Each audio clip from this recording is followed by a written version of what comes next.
할렐루야, 주님의 이름으로 축복합니다. 오늘도 우리 하나님의 크신 은혜가 우리의 삶 가운데 반드시 승리와 이김이 될 줄 믿습니다. 우리 찬송 419장 주 날개 밑 찬양 드리겠습니다.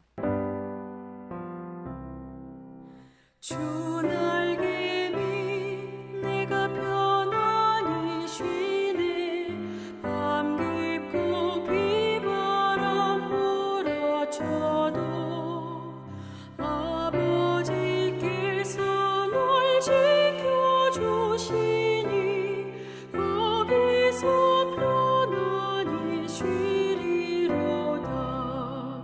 주 날개 밑 그 사랑 끈을 짜니뇨. 주 날개 밑 내 쉬는 영원히 거기서 살리. 주 날개 밑 나의 피난처 되니 거기서 쉬기를 원하노라. 세상이 나를 위로치 못하나 거기서 평화를 누리리라. 주 날개 밑 평안하다. 그 사랑 끈을 짜니뇨.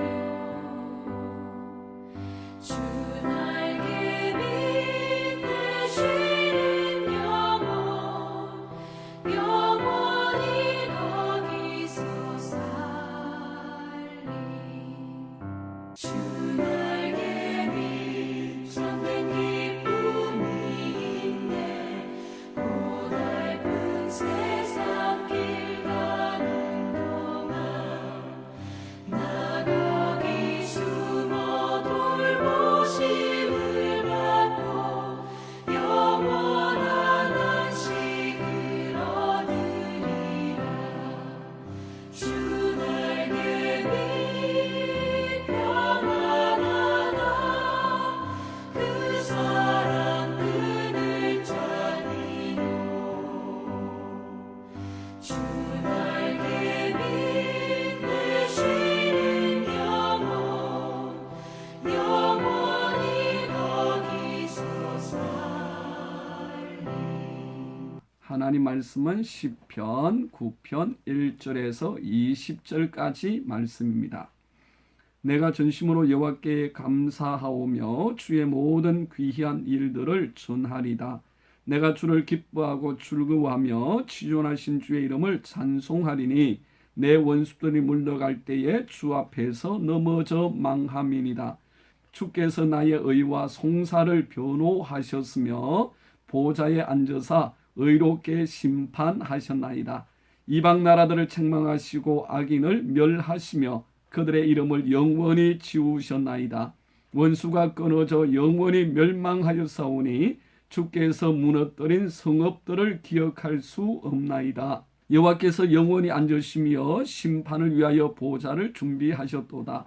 공의로 세계를 심판하시며 정직으로 만민에게 판결을 내리시리로다.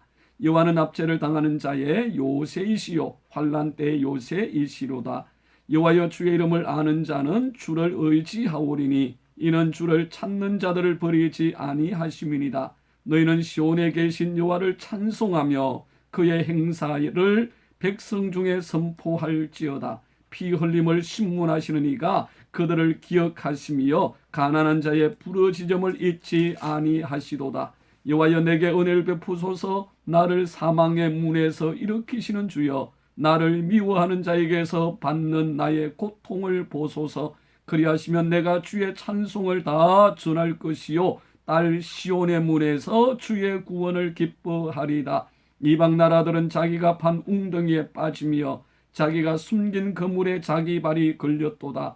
여호와께서 자기를 알게 하사 심판을 행하셨으며 악인은 자기 손으로 행한 일에 스스로 얽혔도다. 악인들이 서울로 돌아가며 하나님을 잊어버린 모든 이방 나라들이 그리하리로다. 궁핍한 자가 항상 잊어버림을 당하지 아니하며 가난한 자들이 영원히 실망하지 아니하리로다. 여호와여 일어나사 인생으로 승리를 얻지 못하게 하시며 이방 나라들이 주 앞에서 심판을 받게 하소서.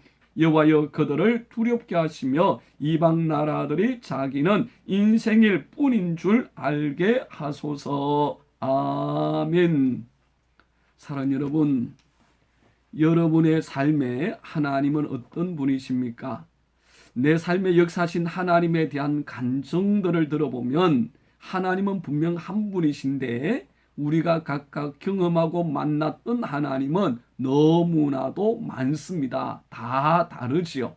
물론 한 하나님이십니다. 이는 우리의 상황과 환경이 다르고 또 우리가 살아가는 삶이 다르기 때문입니다.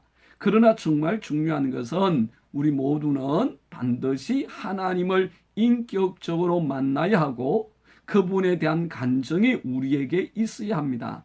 그분을 구체적으로 만난 경험, 내 삶에 역사하시는 하나님에 대한 신앙 고백과 나를 핏값으로 사셔서 부르셨다는 분명한 소명의식, 그 은혜가 반드시 있어야 하는 것이죠. 오늘 본문은 다윗의 시입니다.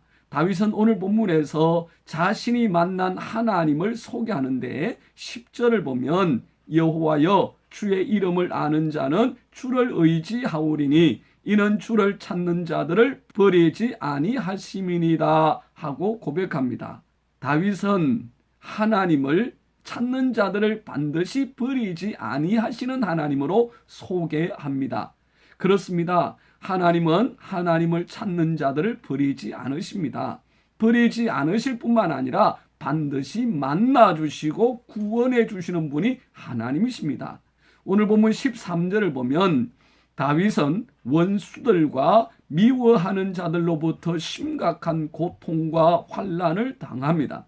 그 고난과 환난이 얼마나 힘들고 공고했던지 그때의 상황을 그는 이렇게 고백하는데 사망의 문에 놓여 있다라고 합니다.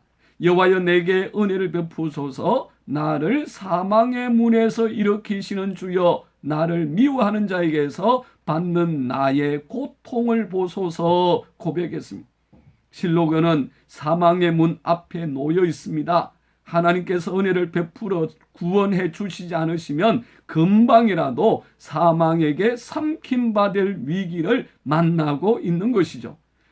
시편 18편 4절에서 5절을 보면 다윗은 사망의 줄이 나를 얽고 불의의 창수가 나를 두렵게 하였으며 서울의 줄이 나를 두르고 사망의 올무가 내게 이르렀도다 하였습니다. 사망의 줄, 불의의 창수, 서울의 줄, 사망의 올무라는 이 표현들은 그가 얼마나 곤궁하고 힘든 삶 가운데 있었는지를 잘 보여주는 표현들입니다.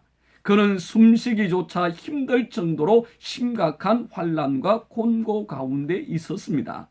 하지만 다윗에게 하나님은 찾는 자들을 버리지 아니하시는 신실한 하나님, 구원의 하나님이셨습니다. 그렇게 다윗은 절망하는 대신에 하나님께 구합니다. 하나님을 찾습니다. 여호와여 내게 은혜를 베푸소서. 주여 나의 고통을 보소서. 그리고 14절에는 그 구원의 궁극적인 은혜를 시온의 문에서 주의 구원을 기뻐하리다 하고 노래합니다. 시편 18편 6절에서도 내가 환난 중에서 여호와께 아뢰며 나의 하나님께 부르짖었더니 그가 그의 성전에서 내 소리를 들으시며 그 앞에서 나의 부르짖음이 그의 귀에 들렸도다.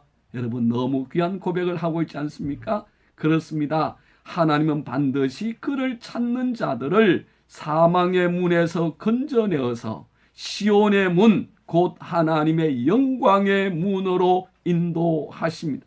문제는 우리가 하나님을 찾지 않는 데 있습니다. 찾기만 하면 찾는 자를 반드시 구원하시고 가장 좋은 곳으로 주시는 분이신데 우리가 찾지 않습니다. 그분을 구하지 않습니다. 그분을 기대하지 않습니다. 그분에게 마음을 두지 않습니다. 마가복음 4장 하반절에 보면 예수님과 제자들이 배를 타고 건너편으로 가게 되었습니다. 예수님은 하루 종일 사역으로 피곤하셔서 배의 고물에 가서 베개를 베고 주무십니다. 그러나 얼마 가지 않아서 큰 광풍이 일어났고 제자들은 자신들이 할 수 있는 모든 방법과 최선을 다하였지만 광풍을 이길 수가 없었습니다. 그야말로 죽게 되었지요. 그때서야 제자들이 주무시는 예수님을 깨우면서 말하기를 선생님이여 우리가 죽게 된 것을 돌보지 아니하시나이까 라고 합니다. 예수님께서 안 계신 것이 아니지요. 어떤 이유로든 그들은 예수님을 찾지 않았습니다. 예수님을 기대하지 않았습니다. 그분을 의지하지 않았습니다. 예수님께서는 바람을 향하여 잠잠하라 고요하라 하셨고 바람이 예수님의 말씀에 순종하여 아주 잔잔해졌습니다. 여러분 예수님을 찾으십시오. 예수님께 구하십시오. 예수님을 기대하십시오. 그리고 예수님께 삶의 운전대를 맡겨드리십시오. 내 인생의 운전대 예수님이 잡으실 때에 안전해집니다. 내 인생의 운전대 예수님 잡고 드라이빙 할 때에 우리는 평안을 누리게 되고 반드시 승리하게 되어집니다. 오늘 저와 여러분의 삶이 예수님으로 인하여 잔잔하고 고요하며 평안과 기쁨이 넘치고 예수님을 기대하는 삶을 통해서 능력의 예수님을 경험하고 승리하는 저와 여러분의 삶이 되시기를 주의 이름으로 축복합니다. 기도하겠습니다. 사랑해 주님 감사합니다. 예수님이 계십니다. 만왕의 왕 되신 예수님이 계십니다. 전능하신 예수님이 계십니다. 이제부터 예수님을 기대하기로 결단합니다. 찾기로 결단합니다. 구하기로 결단합니다. 주님 역사하여 주시사 우리의 삶이 주의 영광과 평안과 승리가 있게 하여 주옵소서. 예수님 이름으로 기도드리옵나이다. 아멘. 우리 함께 하는 기도 제목입니다. 첫 번째, 하나님, 내 모든 삶이 주님을 구하고 찾고 기대하는 삶이 되게 하옵소서. 두 번째, 하나님, 내 삶의 사망의 문이 시온의 문으로 바뀌어지는 은혜가 있게 하옵소서. 세 번째, 하나님, 우리 모든 성도님들이 복된 믿음 예배를 회복하게 하옵소서. 우리 함께 이 하루도 예수 이름으로 승리하여 주의 영광 이루시기를 주의 이름으로 축복합니다. 짱입니다.